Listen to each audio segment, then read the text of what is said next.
राधे राधे दोस्तों, स्वागत है आप सभी का राधा रानी के छोटे से यूट्यूब चैनल पर। उम्मीद है मुझे आप सभी बहुत अच्छे होंगे और मैं भी बिल्कुल अच्छी हूँ। तो आप सभी को पता है कि जैसे कि अश्विन महीना समाप्त हो चुका है और अश्विन महीने के खत्म होते ही शरद पूर्णिमा के दिन से होती है कार्तिक महीने की शुरुआत। शरद पूर्णिमा जो है पूरी पूर्णिमा में यानी कि 12 पूर्णिमा और तो और बाकी सभी त्योहारों में जो है सबसे महत्वपूर्ण मानी जाती है। क्योंकि शरद पूर्णिमा के दिन जो चांद होता है वह अपनी संपूर्ण स्थिति में होता है और साथ ही साथ 16 कलाओं से भरा हुआ होता है। ऐसा माना जाता है कि शरद पूर्णिमा की रात को जब चंद्रोदय होता है तो कुछ समय के लिए चांद अपनी रोशनी के साथ धरती पर पृथ्वीलोक पर अमृत की वर्षा करता है, जिसको लोग जो है ग्रहण करते हैं। यही अमृत की वर्षा अगर हमारे ऊपर हो जाती है तो हमारे जीवन में धन से संबंधित, स्वास्थ्य से संबंधित, समृद्धि से संबंधित जो भी सारी समस्याएं होती हैं सब हमारी दूर हो जाती हैं। हमें एक अच्छा स्वास्थ्य मिलता है, सुंदर काया मिलती है, धन की परेशानी, वैवाहिक जीवन, मन मुटाव, शारीरिक रोग, हर प्रकार की परेशानी दूर हो जाती है। क्योंकि चांद इस दिन अपनी रोशनी के साथ अमृत की वर्षा कर रहा होता है। शरद पूर्णिमा के दिन का ये खास महत्व माना जाता है। तो कुछ उपाय ऐसे होते हैं दोस्तों हमारे जीवन में जिसको हम करके अपने जीवन की समस्या को दूर कर सकते हैं। और जो ये छोटे छोटे उपाय हैं इनको कर कर हम अपनी जीवन की जो सुख शांति है उसको बढ़ा सकते हैं और अपने घर में धन की बरकत कर सकते हैं।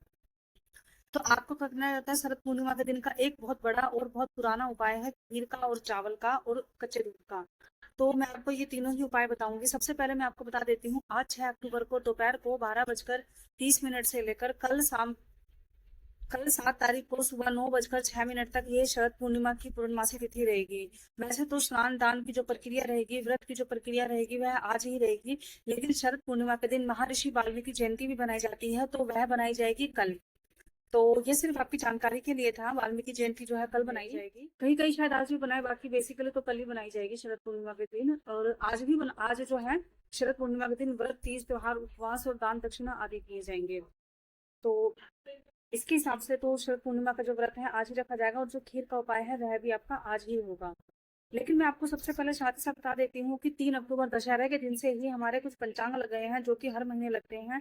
अक्टूबर के महीने में और शरद पूर्णिमा कार्तिक के महीने में यह पंचांग जो है लग चुके हैं। तो यह 3 अक्टूबर दशहरा के बाद से ही 8 अक्टूबर तक 5 दिन के लगेंगे। जो कि जिस पंचांग के समय हमें कोई भी शुभ कार्य करना बेहद ही मना होता है। इन इन दिनों में कोई शुभ कार्य या अच्छा कार्य नहीं करना होता है। लेकिन शरद पूर्णिमा के अपना ही महत्व है, वो अपने ही पंचांग होने के बावजूद भी वह हमारे लिए कुछ अच्छा ही देकर जाएंगे। तो आपको करना क्या है दोस्तों, एक स्टील के शाम के समय जैसे कि चांद जब निकल जाएगा, चांद निकलने के बाद शाम के समय आपको एक पूरी साफ सफाई स्वच्छता के साथ एक स्टील के बर्तन में खीर बनानी है। खीर के लिए आप गाय का कच्चा दूध ले सकते हो, या अगर आप शहर में हो नहीं आपको मिल रहा है तो आप गाय की जो दूध की थैली आती है अमूल की, मदर डेयरी की, टोन मिल्क वाली, वो आप ले सकते हो। पूरी साफ सफाई के साथ आप खीर बनाइए स्टील के बर्तन में और उसी के या तो उसी बर्तन में ही या फिर किसी स्टील कटोरी में उस खीर को डालकर आपको एक साफ सफेद कपड़े से ढककर, जैसे कि सिर्फ एक छन्नी सी बन जाए कि गंदगी या धूल मिट्टी ना जाए और चांद की रोशनी उसमें पार हो सके, इतना बारीक कपड़ा होना चाहिए। ठीक है, उससे ढककर बांधकर आप अपने घर की बालकनी में, अगर आप फ्लैट्स में रहते हो, अगर आपका घर है, ओन हाउस है, आप छत पर जाके रख सकते हो, जैसे भी आपको सुविधा मिल सके, बस चांद की रोशनी वहां तक आनी चाहिए।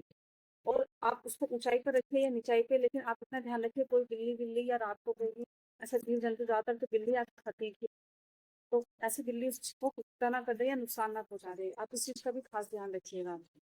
तो वो आपको अपने घर की बालकनी में या चांद की रोशनी में रखना है, छत पर रख लीजिए आप। और सारी रात उसको रखने के बाद अगले दिन आपको वही अमृत समान समझकर ग्रहण करना होता है। क्योंकि ऐसा माना जाता है कि चांद उस दिन रात को अमृत बरसाएगा। तो वो अमृत हम ऐसे तो हवा में नहीं खोल के खा पाएंगे ना। तो कहीं ना कहीं तो उस अमृत के लिए हमें कुछ ना कुछ तो चीज चाहिए जिससे हम उसे अपने ग्रहण कर सकें। तो वो खीर हमारे लिए एक माध्यम बनता है कि खीर के अंदर वो अमृत जाएगा और वो अमृत हम खाएंगे प्रसाद रूप में। तो हमारे जीवन की जो भी दिक्कत समस्या है, जो भी परेशानी है, वो समाप्त हो जाएंगी।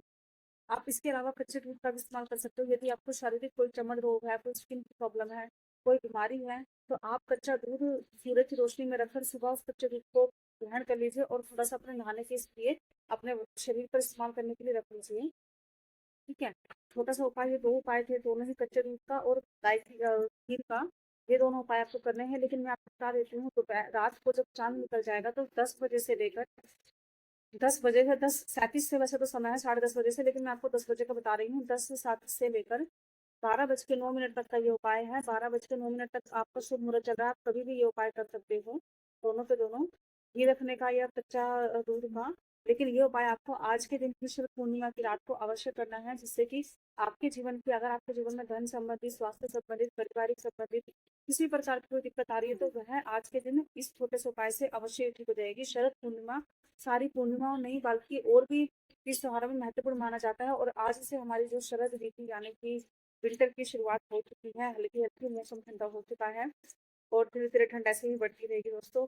तो आप सभी को पता है मैं आपके लिए ऐसे ही कंटेंट लेकर आती हूँ। अगर आपको मेरी वीडियो अच्छी लगे तो मेरे चैनल को सब्सक्राइब कीजिएगा, मेरी वीडियो को लाइक कीजिएगा, शेयर कीजिएगा, कमेंट कीजिएगा। मिलते हैं अगली वीडियो में। राधे राधे।